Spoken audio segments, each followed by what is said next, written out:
우리 옆 사람 보면서 인사하겠습니다. 축복합니다. 감사합니다. 한 번 더 수고 많으셨습니다.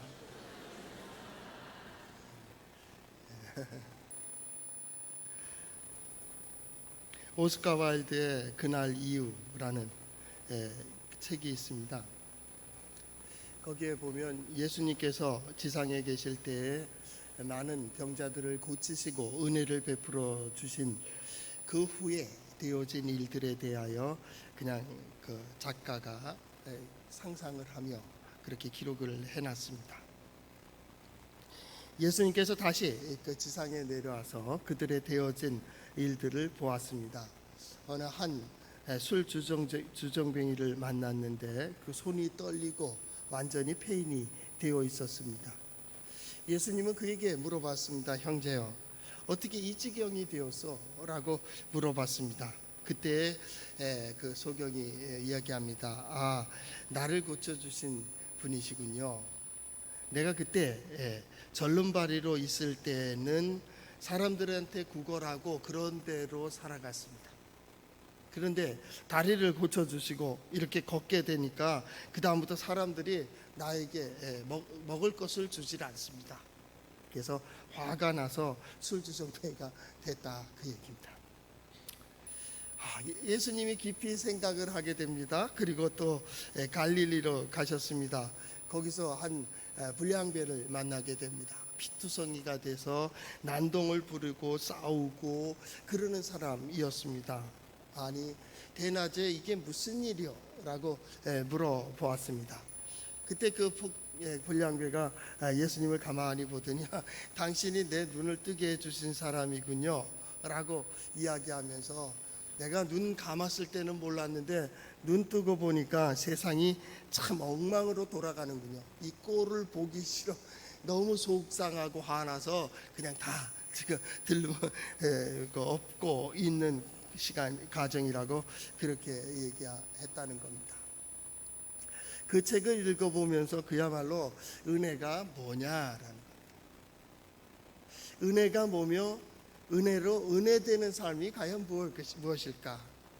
많은 것이 주어졌다고 해서 감사한 사람이 될까? 또 소망하는 일들이 다 이루어졌다고 해서 그가 기쁨으로 살아갈까라는 어떤 생각을 하게 됩니다. 오늘 맥주 감사주일 특별히 한 해 반을 지내고 첫 번째 수확을 생각하는 맥주.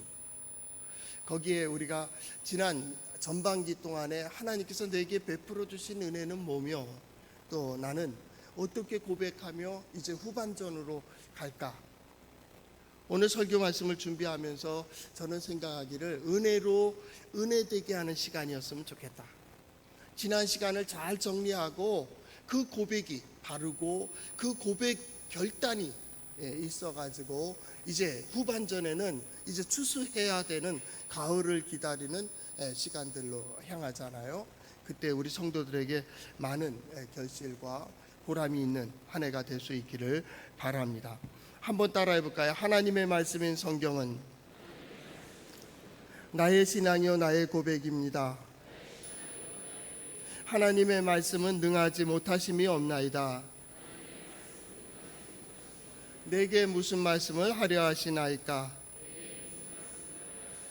나는 주의 백성이오니 말씀대로 내게 이루어지리이다. 잘하셨습니다. 그 외우기도 힘들고 저는 틀릴까 봐 항상 이렇게 보면서 선창을 하는데 여러분들 한 번만 딱 듣고도 오늘 처음 오신 분도 계신 것 같은데 듣고 계속 이렇게 따라하는 걸 보니까 여러분들 그 지혜면 절대 치매는 안 걸리겠습니다. 옆 사람한테 그렇게 한번 축복해 주세요. 당신은 절대 치매 안 걸리겠습니다. 예, 건강하세요. 자꾸 생각하고 좋은 것을 기억하고 그리고 좋은 것을 고백하고 그러면 이 뇌도 자꾸 발달을 돼요. 자꾸 고민, 걱정, 근심 이게 많아지면 내가 자꾸 웅크러들어요.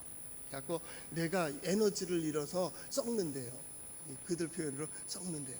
그러니까 자꾸 좋은 얘기를 듣고 좋은 말들을 하고 좋은 어떤 생각을 하게 되면 그게 긍정적으로 아주 잘 발달되는 것을 볼 수가 있습니다. 오늘은 하나님의 은혜를 생각하는 그러한 날입니다.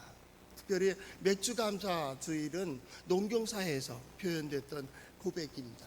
그런데 오늘날에 와서는 1년을 전반기, 후반기로 생각하면서 전반기를 마무리하고 새로운 후반기의 어떤 결실을 지금까지 온 시간들을 점검해 보며 오는 시간에 가는 나는 과연 지난날의 수고를 어떻게 마무리할까, 그리고 어떻게 그 결과를 얻을 수 있을까를 생각하는 그러한 날로 맥주 감사주의를 지냅니다. 그러니까 1년의 반에 대한 감사라 그렇게 생각하면 되겠습니다. 우리 대체로 많은 사람들이 열심히 수고합니다. 열심히 노력합니다. 그런데 그 수고하고 노력한 그 마지막 결실을 손에 쥐지 못하는 사람들이 많이 있습니다. 쥐는 법을 모르는 거죠. 쥐는 법. 열심히 안 한 게 아닙니다. 열심히 달려왔습니다. 그런데 그 마지막 쥐지를 못한, 마지막 고비의 성공, 이 성공을 쥐지를 못하는 거예요. 성공하는 자에게는 그래서 어떤 것이 있다라는 거예요. 어떤 공통적인 어떤 것이 있다. 그래서 그 성공의 그 마지막 고비는 하늘이 시험한다는 거예요. 그런 말 있잖아요. 하늘은 좋은 것을 주시기 전에 마음을 흔들어 본다. 너가 어떤 마음이냐, 어떤 고백이냐, 과연 이것을 받을 만한 자격이 있는가, 과연 받아 누릴 수 있는 그 정도의 수준이 있는가, 그것을 내게 줌으로써 너 주변에 있는 사람이 과연 행복해질 수 있을까를 시험한다. 이게 최고의 시험이라는 거예요. 최고의 시험. 믿음의 사람들은 그 길을 알아요. 하나님께서 보호하시고 하나님께서 인도하시고 하나님께서 이끄신다라고 하는 것은 그때 소망을 주시고 하나님께서 그 소망을 따르는 마음을 주시고 어디에 서며 무엇을 할 것인가를 깨닫게 해주십니다. 믿음으로라는 말은 뭐냐면 하나님께서 내게 보여주시는 대로, 내게 들려주시는 대로, 내가 깨닫게 해주신, 내게 깨닫게 해주시는 대로 결단하고 나아가는 거예요. 이게 믿음으로. 사랑으로도 마찬가지잖아요. 믿음, 사랑, 소망은 변함이 없어요. 이게 흔들리면 안 돼. 아침에는 사랑하는 것 같은데 오후 돼갖고 사랑하지 않는 것, 어제는 사랑하는 것 같은데 오늘은 사랑하지 않는 사람으로 변한다면 그는 사랑하고 있는 게 아니에요. 사랑은 변함이 없어요. 사랑은 오래 참아요. 사랑은 모든 것을 바라며 모든 것을 견디며 모든 것이라고 얘기합니다. 믿음도 마찬가지입니다. 소망도 마찬가지입니다. 소망 있어요? 그럼 모든 것, 모든 상황이다. 판타라니까요. 헬라어로 모든 상황, 모든 조건, 모든 것에 있어서 변함없어요. 소망을 가져요. 그리고 기대해요. 그리고 어떻게 해요? 바라요. 언제 이루어질까? 오늘일까? 내일일까? 환경이 어렵다고 실망하지 않아요. 왜요? 사랑하기 때문입니다. 어떤 사람에게 대해서도 실망하지 않아요. 그럴 수 있어요. 그 다음을 보고 있는 거예요. 이 시간이 지난 후에 그가 어떻게 변할까? 거기에 대한 기대를 가지고 있어요. 이게 믿음, 소망, 사랑 마찬가지. 이게 자꾸 변한다면 사랑하지 않는 거예요. 이게 자꾸 변한다면 믿지 않는 거예요. 이게 자꾸 변한다면 그에게는 비전, 소망이 없는 거예요. 소망이 있다면 변하지 않아요. 힘들고 아무리 힘들다 할지라도 그 마음속엔 꿈이 있어요. 꿈이 있어요. 거기에 대한 책들이 많이 있습니다. 그래서 거기에 보면 아주 어렵고 힘들고 괴로운, 저도 여기에 이제 이쪽에는 예화를 가져갔는데, 그 아주 미국의 국무장관까지 했던 사람 흑인이 있었는데 그 사람 마찬가지입니다. 천대받고 이렇게 이민되었지만은 그래도 그 가운데에서 계속 소망을 가지고 갑니다. 나중에 장관이 됩니다. 그럴 수 있는 거예요. 소망은 어떤 환경, 어떤 상황도 꺾을 수가 없어요. 사랑도 마찬가지입니다. 환경이 변했다고요, 사람이 변했다고 아니요. 사랑하면 모든 게 다 참아줄 수 있고 기다릴 수 있고요, 바라고, 그럼에도 불구하고 사랑해요. 뭐 때문에 사랑 못하고, 뭐 때문에 믿지 못하고, 뭐 때문에 안 된다고. 아니요. 믿음의 사람들은 그렇게 되어 있지 않아요. 그래서 믿음의 백성들이, 하나님의 백성들이 나아가는 길들에 여러 어려움들이 있어요. 그럼에도 불구하고 어떻게 해요? 하나님의 뜻에 서는 거예요. 하나님을 기대하는 거예요. 그 섭리 가운데 역사하시는 하나님을 기대해요. 오늘 우리의 문제가 뭐예요? 우리의 상황이 뭐예요? 거기에서 하나님께서 어떻게 역사하실지 그걸 기도하는 거예요. 기도란 뭐예요? 내 뜻을 하나님의 뜻이 되게 해주세요. 아니요. 하나님의 뜻이 무엇입니까? 하나님의 뜻에 내 마음을 맞추는 거예요. 왜? 그분이 이끌어 가시니까. 그분이. 내 기도대로 된다면 나는 내 길을 알아야 돼요. 이 방법대로, 이 경영하는 대로 되면 반드시 성공해야 돼요. 그런다면 뭐하러 여기 와 있겠어요? 우린 그 결과를 알고 있어요. 하나님께서 나에게 소망을 주시고 내 마음에 깨닫게 해주시고 내게 보여주시고 그 길을 가야만이 하나님께서 내게 주신 소망이나 내가 하나님을 향하여 가지고 있는 그 희망을 이룰 수 있다고 우리는 믿는 거예요. 그래서 이 자리에 예배하는 거예요. 모든 것 위에 하나님의 은혜가 함께 하시기를. 그래서 믿음이 뭐예요? 지혜가 뭐예요? 하나님의 역사를 보는 거예요. 이 문제를 풀어가는 길을 보는 거예요. 문제 있습니까? 그 문제 여러분은 어떻게 해야 되겠어요? 아주 솔직하게 다 벗어버리고 다 잊어버리고 하나님 앞에서 진정 어떻게 해야 되겠어요? 어떻게 나가야 되겠습니까? 이미 알아요. 믿음의 사람들은 그 지혜를 가지고 있어요. 왜요? 하나님의 영이 그를 감동시키고 있기 때문에 그래요. 그런데 이것에 타협을 하려고 하니까 양보되어야 되니까 손해가 될 것 같으니까 그래서 말이 많은 거예요. 내게 깨닫게 해주시는 대로. 믿음, 사랑, 소망 똑같습니다. 하나님께서 나를 이끌어 주시는 대로. 내 아내에 대해서 어떻게 해야 되겠습니까? 내 남편에 대해서 어떻게 해야 되겠습니까? 믿음의 사람, 지혜자는 그 역사를 보고 있어요. 그 길을 보고 있고 하나님의 뜻을 알고 있어요.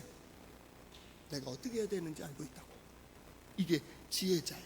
더 중요한 것은 신앙인은 하나님의 은혜를 아는 자예요. 하나님의 은혜를 아는 자. 동시에 은혜를 아는 자답게 은혜로 은혜되는 삶을 살아간다고. 내가 은혜를 받았으니까, 내가 하나님 앞에 큰 용서를 받았으니까 나 역시도 용서하는 자로 가는 거예요. 하나님께서 나를 사랑하여 주시니까 나 역시도 사랑을 받는 자처럼 살아가는 거예요. 하나님의 백성, 하나님의 백성답게 살아가는 거예요. 우리의 한순간의 태도는 그 삶을 이야기한다 그랬습니다. 이때니까 이렇게 하고 저럴 때니까 저렇게, 환경과 상황에 예속되는 아니요. 한순간에 그 고백과 눈빛을 보면 이 사람이 어떻게 살아가는가를 보고 있는 거예요. 그 사람의 가치관이 어디에 있어요? 그 사람의 마음이 어디 있어요? 믿음의 사람들은요 다 은혜적 가치관으로 살아갑니다. 나는 부족합니다. 하나님께서 함께 해주셨습니다. 은혜를 아는 자라구만. 은혜를 아는 자. 부모의 은혜 마찬가지입니다. 부모의 은혜를 안다. 스승의 은혜를 압니다. 은혜를 압니다. 모든 것이 은혜입니다. 그래서 믿음의 사람들은 모든 것이 은혜라고 하는 가치관에 살아가는 거예요. 그런데 처음에는 오직 하나님의 은혜인데 시간이 지나다 보니 내 생각과 내 계획과 내 경험이 더 크게 보이는 거예요. 그래서 어떻게 합니까? 원망하고 불평하고 세상을 보게 되는 거예요. 그러다 타협을 하게 되는 거죠. 타협. 은혜는 타협 없어요. 여러분, 은혜를 타협이라고 얘기하면 안 됩니다. 은혜란 그 길이에요. 그 길이에요. 구원의 길이고 생명의 길이고 하나님이 정해주신 길이고 그게 복음이에요. 복음. 하나님께서 그 길을 가게 했어요. 우리 모두는 그 길을 가는 거예요. 실패할 수 없는 길을 가는 거예요. 우리는 결과를 가지고 가는 거예요. 우리는 뒤로 물러가 침륜에 빠질 자가 아니요, 믿음의 구원함을 이루는, 우리는 믿음을 가진 사람들이에요.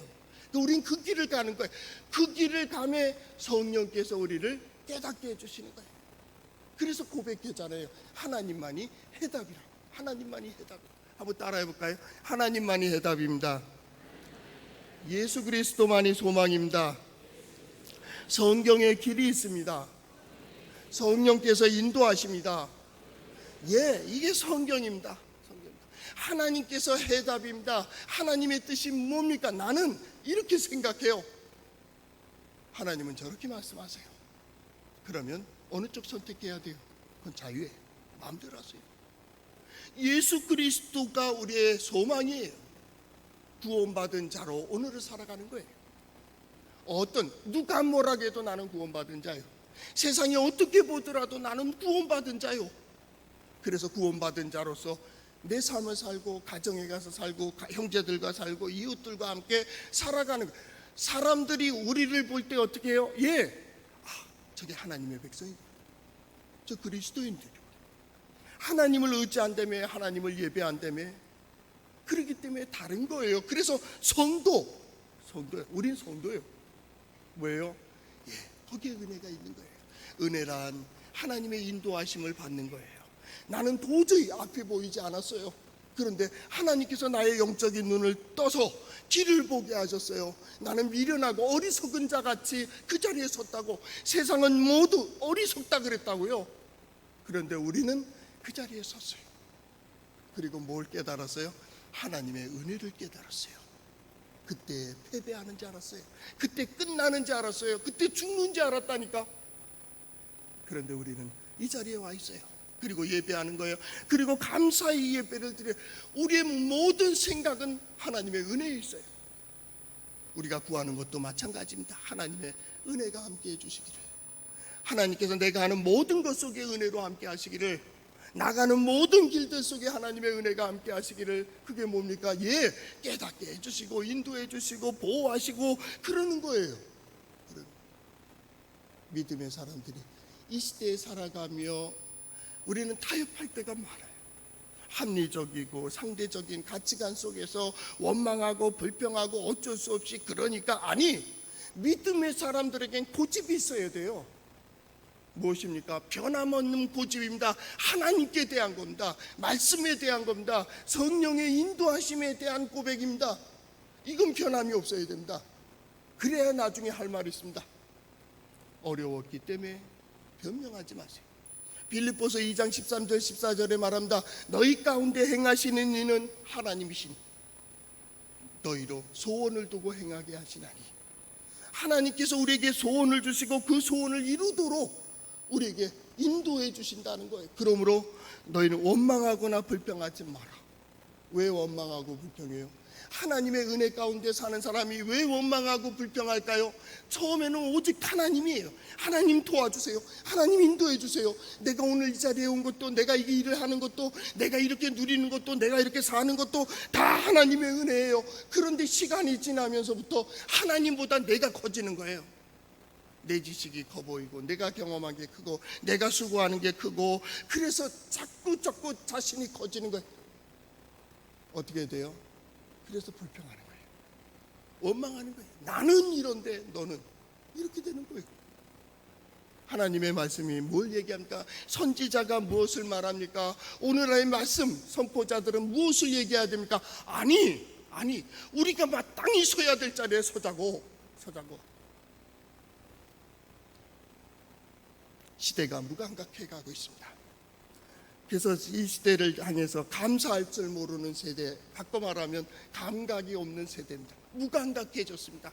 쾌락을 향해서 간다. 세상 환경과 조건에 타협하고 패배하며 살아간다. 그래서 환경을 탓하기도 하고 상황을 탓하기도 하고 물 흘러가듯이 흘러가면 된다. 그만. 그거는 세상의 정치론입니다. 세상의 정치는 물이 흘러가듯이 세상을, 자연을 다스리는 것처럼 다스려가는 겁니다. 세상의 백성대로, 사람의 마음대로, 사람의 뜻대로 잘 소원을 들어주고 그들을 평안하게 해주고 그들을 행복하게 하고 그들의 걱정을 덜어주면 끝이에요. 그러나 성경은 아닙니다. 성경은 어떤 근본적으로는 인간의 평화와 행복이지만은 그들의 평안하고 편안하고 아니란 것을 도와주기 위해서 하는 게 아니에요. 그들이 마땅히 걸어야 될 길을 성경은 이야기하는 거예요. 그럴지라도 그 자리에 서라고. 오늘날 이 시대를 봅니다. 누구의 장단에 춤을 추고 있습니까? 예수님의 비유에서도 보면 장터에서 노는 어린아이의 비유들이 있습니다. 그래서 그 아이들이 놀 때 결혼식장 놀이처럼 피리를 불어도 춤을 추지 않고, 장례식장 놀이처럼 저들이 곡을 하여도 함께 슬피 우는 자가 없다, 그렇게 얘기했습니다. 어느 장단에 춤을 추고 있는 거예요. 하나님의 역사가 아니고 하나님의 뜻이 아니고, 우리가 이미 결단하고 나아가는 이제 2019년 중반전, 이제 후반전으로 시작되는 이때 과연 나는 내 결단에 있어서, 내 소망에 있어서 바른가? 세상이 무감각해지고 갈 때, 디모데후서 3장 1절에서 5절 그 부분에 이렇게 되어 있습니다. 너는 이것을 알라. 말세에 고통하는 때가 이르러 사람들이 자기를 사랑하며 돈을 사랑하며 자랑하며 교만하며 비방하며 부모를 거역하며 감사하지 아니하며 거룩하지 아니하며 무정하며 원통함을 풀지 아니하며 모함하며 절제하지 못하며 사나우며 선한 것을 좋아하지 아니하며 배신하며 조급하며 자만하며 쾌락을 사랑하기를 하나님 사랑하는 것보다 더하며 경건의 모양은 있으나 경건의 능력을 부인하니 이 같은 자들에게서 내가 돌아서라. 지금은 이 결단을 할 때입니다. 하나님의 행하시는 큰 일을 보기를 원하십니까? 하나님께서 온전히 나를 주장하도록 그가 내게 무엇을 보여주십니까? 그가 내게 무엇을 들려주고 계십니까? 지금은 결단해야 될 때입니다. 그래야 그 고비를 넘을 수 있습니다. 이 시대를 어떻게 살아갈 수 있겠습니까? 하나님의 도우심, 하나님의 역사밖에는 없습니다. 하나님께서 도우시는 길이 있습니다. 그것은 하나님의 뜻입니다. 하나님의 뜻이 아닌 곳에서 우리는 하나님의 도우심을 구하며 그 역사가 이루어지기를 기대할 때가 많이 있습니다. 그러나 하나님은 거기에는 손댈 수가 없습니다. 하나님께서 도우실 수 없는 공간과 없는 시간이 있다니까요. 그래서 성경은 계속해서 하나님을 찬양하라, 하나님께 감사하라, 하나님의 뜻을 구하라고 그렇게 이해하고 있습니다. 왜 그렇게 됩니까? 무뎌진 겁니다. 인간이 세상을 다스리고 정복해야 됨에도 불구하고 세상에 타협하고 세상에 굴복하고 세상에 패배했기 때문입니다. 아니라고 해야 되는데 아니라고 하지 못하는 거예요. 무감각해졌어요. 당연한 것이 됐습니다. 가정에서부터 그렇습니다. 세상이 그렇습니다. 작게는 가정입니다. 부모님과 자식의 관계가 이렇게 됐습니다. 그리고 부부의 문제입니다. 아내와 남편의 관계가 그렇게 됐습니다. 뭐라고 얘기하지는 않겠습니다. 슬픈 현실들 아니까. 그러면서도 그게 당연한 것처럼 신앙인들까지 그렇게 무감각해 있습니다. 이게 옳은 겁니까? 하나님의 영이 우리가 은혜를 받고 복을 받고 내가 문제가 해결되고 하나님의 아름답고 큰 일을 보기를 소망할 때 과연 이게 옳은 거요? 나의 삶이, 나의 가정이, 이 사회가, 이 민족이, 이 나라가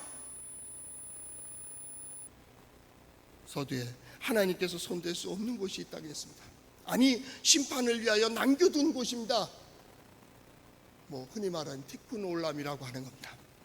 하나님께서 이제 이건 더 이상 손댈 수가 없습니다. 로마서 1장의 이하에 살펴보면 거기에 되어 있습니다. 하나님께서 내어버려 두셨다 그랬어요. 개입 하셨습니다. 그냥 놔두는 겁니다. 제 뜻대로 가도록 놔뒀습니다. 하나님께서 어떻게 도우실 수가 없다고. 이때 하나님의 말씀을 통해서 얘기하는 겁니다. 하나님의 은혜를 생각해라. 이제 하나님께로 돌아와야 됩니다. 하나님의 뜻을 구해야 됩니다. 오늘 성경 말씀은 그 가운데 고백하고 있는 겁니다. 세상 속에서 12절은 이렇게 되어 있습니다. 내게 주신 모든 은혜를 내가 여호와께 무엇으로 보답할까? 우리 이렇게 번역되어 있지만 그 앞에 주께서 야훼라는 말이 히브리어에 있어요. 야훼께서, 주께서 내게 주신 모든 은혜입니다.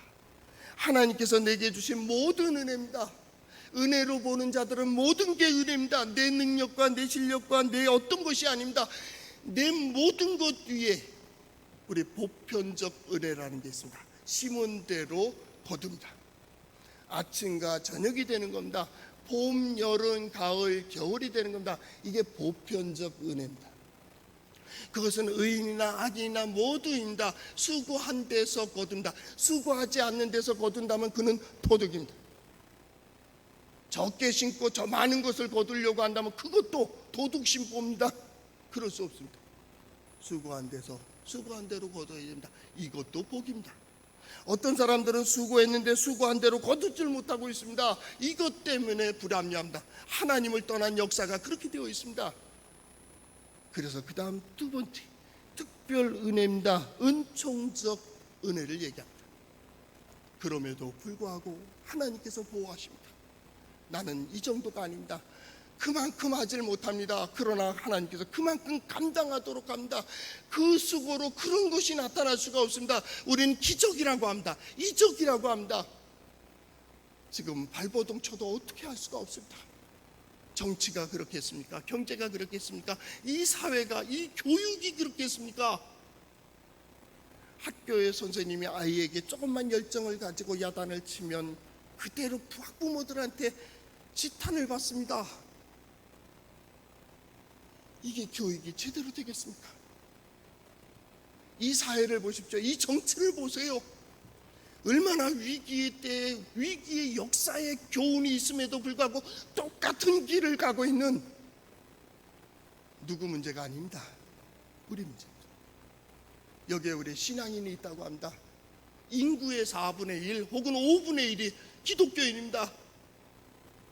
그들은 많이 말합니다. 은혜를 얘기합니다. 하나님의 뜻을 얘기합니다. 은혜를 받는 자리도 알고 있습니다. 어떻게 해야 하나님의 은혜를, 어떻게 해야 하나님의 역사를 경험하는지 압니다. 그럼에도 불구하고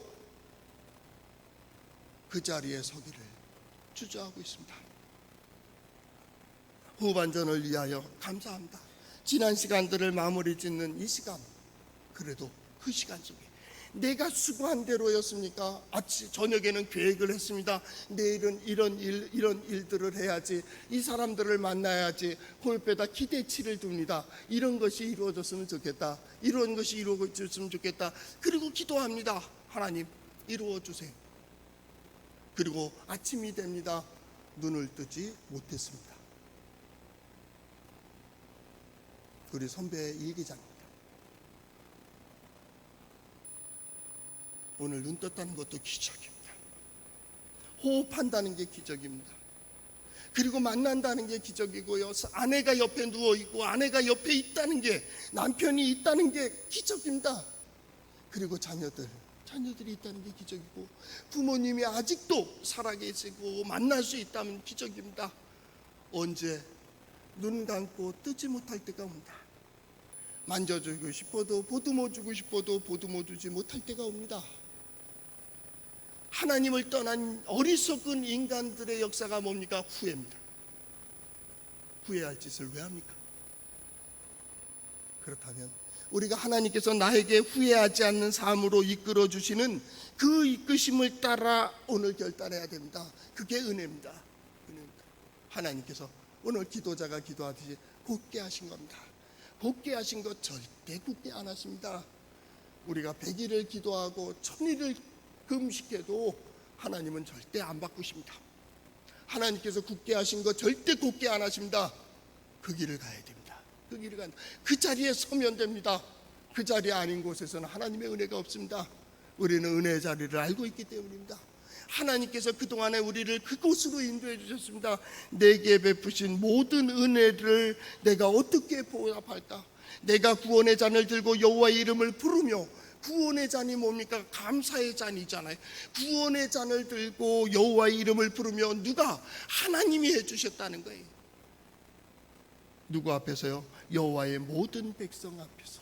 이건 믿음의 사람들입니다. 이 시대에 감사할 수 있는 사람이 누굽니까? 믿음의 사람들밖에 없습니다. 소망을 가질 수 있는 사람이 누굽니까? 믿음의 사람들입니다. 교회에서 가장 많이, 우리나라, 특히 우리나라에서 많이 기독교인들이 얘기하는 게 뭡니까? 아닙니까? 은혜입니다. 진짜 은혜로 삽니까?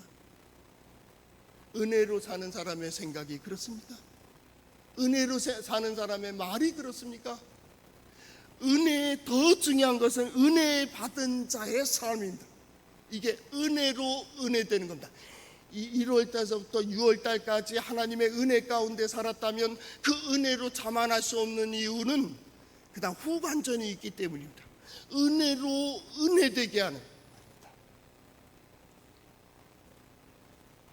우리가 잘 아는 사진이 하나가 있습니다. 그림이죠. 1918년 미국의 미네소타주 보베이라고 하는 작은 탄광에서 사진관을 운영하는 사람이 있었습니다. 그 앤스트롬이라는 사람인데, 그 사람이 이렇게 사진관을 열고 있는데 한 노인네가 아주 허스름한 차림으로 백발이 성성하고 야이고 옷도 초라하게 입은 노인이 신발 터는 것을 팔러 이렇게 들어왔습니다. 더리개를 팔러. 그래서 펴면서 이제 그 앞에 잠깐 쉬도록 그 테이블에 쉬게 했는데, 이 노인네가 너무나도 배가 고프고 힘든지 거기서 이렇게 빵을 내놓고 또 그 주인이 주는 습을 옆에다 놓고 감사의 기도를 드리는 장면입니다. 여러분들도 보셨을 겁니다. 그것을 볼 때에 그 앤스트롬이라고 하는 사진사는 큰 감동을 받았습니다. 얼마나 시장하면 저 노인이 잠깐 쉬고 가라는 그 자리에서 저 음식상을 만들었을까. 그리고 그렇게 하는 모습에 감동을 받으며 그는 그렇게 생각했답니다. 저 노인은 세상에서 가장 큰 것을 가지고 있다. 큰 것을 가지고 있다.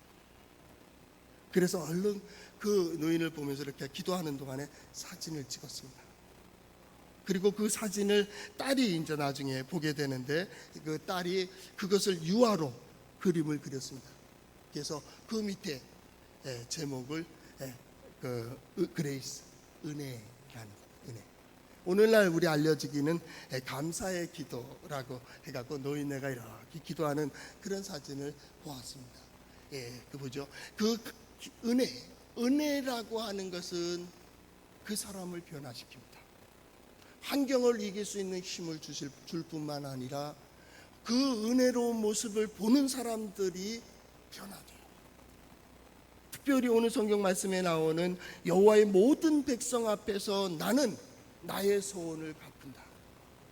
다른 사람들이 아닙니다. 다른 것 때문도 아니고 무엇 때문도 아니고 저 사람이 어떻게 예배하느냐는 중요한 게 아닙니다.